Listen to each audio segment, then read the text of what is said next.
If you're looking for something like a rent-to-own house na 20,000 lang yung ika-cash out mo para makalipat ka, ito na yon. So, this is our single attached house in Edesha, Cabuyao. Sobrang lapit lang sa entrance.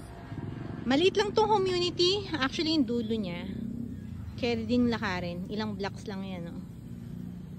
So, ito mismo yung mga available na RFO, no down payment. Take note, no down payment tayo dito. 39,000 siya per month. Ang laki ng lote niya, yung mga available dito, almost 100 na. 103, 106. Kung sedan ng sasakyan mo, kasya isa dyan. Tapos dito, kasya dalawa magkasunod. So, kung maghahanap nga ng 2 to 3 parking, ito yun. Wala pang down payment, 39,000 per month. Ang required income para ma-approve ka dito ay 130,000.